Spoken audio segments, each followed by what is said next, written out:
What's going on, guys? Big Larry here. I did what a lot of people would probably call me stupid for. I traded in my iPad 3 for a true Android experience in the Google Nexus 7. Now, how did it compare in my world? Let's find out.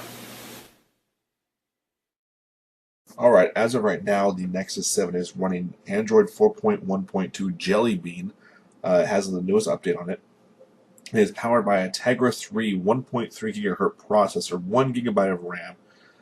You have 8 or 16 gigs of memory. This is the 16 gig model right here. NFC, GPS, accelerometer, those basic things.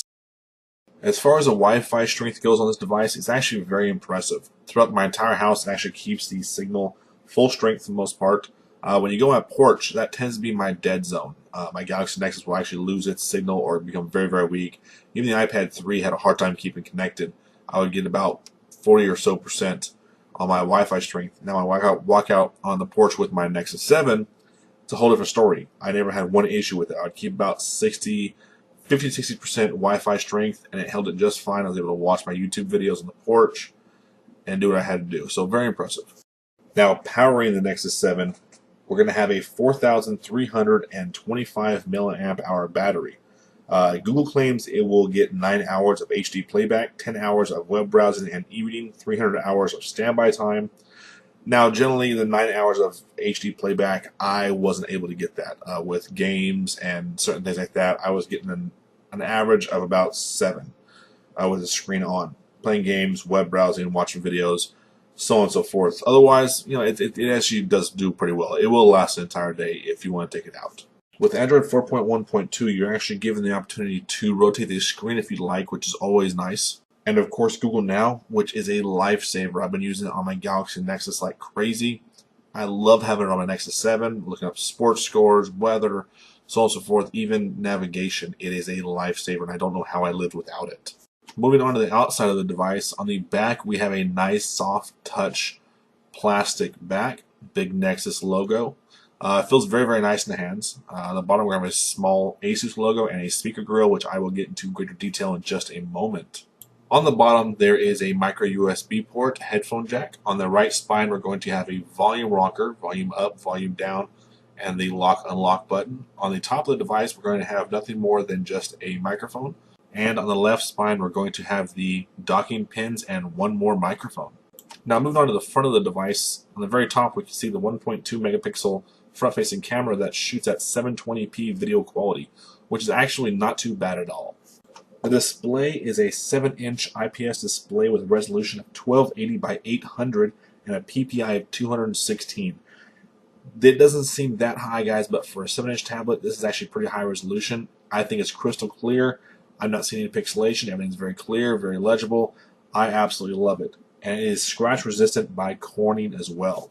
Now, in regards to the speaker quality is on par with most other tablets. I'm not finding it any better or any worse than what I've seen on other tablets.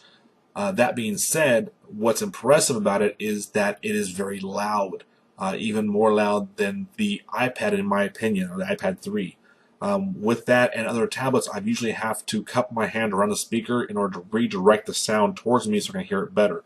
The Nexus 7, I don't have that problem. I can turn it up full blast, hold it landscape or portrait, and I can hear the music or the video just fine, no issues at all. So that is a huge plus in my book. Alright, so from there we're going to go ahead and let a couple benchmarks, Quadrant Standard and Antutu, run in the background while I kind of discuss what I felt was the shortcomings and the weaknesses of this device. Starting with what bugs me is the lack of memory.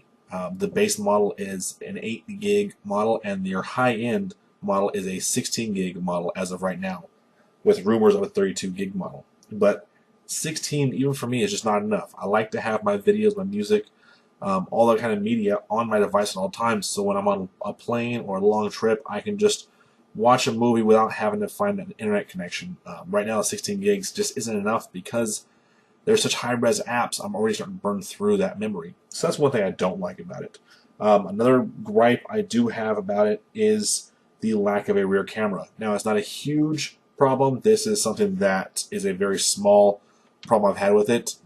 It's just the 7-inch form factor really does lend itself to having a camera on the back, sort of like a phone. So I am kind of missing that.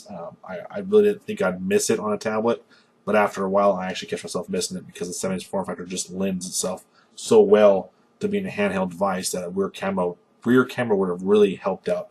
On that note, there is something I do need to tell you guys, and that is that this is my second unit.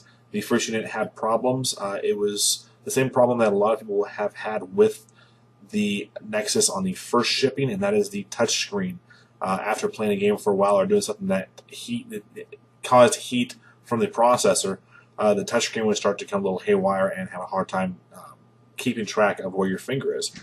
But after replacing it, this new model I have had absolutely no problems with it. It has been running perfectly smooth, no issues. I even tried to get the touchscreen to mess up, and I couldn't do it. So I'm guessing it was just a first out of the factory problem, and hopefully it's been fixed from there on out. Okay, so with all the bad stuff out of the way, let's talk about the stuff I really like about this tablet. Starting with the screen. 7 inches, 720p, very clean, very crisp, very responsive. I have not had one issue since I've gotten this new model with it. I am falling in love with this tablet more and more every day. The soft plastic on the back is very grippy, if that's even a word, but it doesn't feel like it's going to slip out of my hands at all. It feels like I constantly have a good grip on it. The size of the tablet itself, just the form factor, feels very nice. I do have big hands, but it fits perfectly in my hands. Even smaller hands would find this a lot more easier to grip. It's lighter than a 10-inch tablet. I'm just really starting to dig the 7-inch form factor. I think it's a market that could really blow up. The speaker's loud. You know, I think this is just a really great all-around tablet. Is it worth $500? Absolutely not.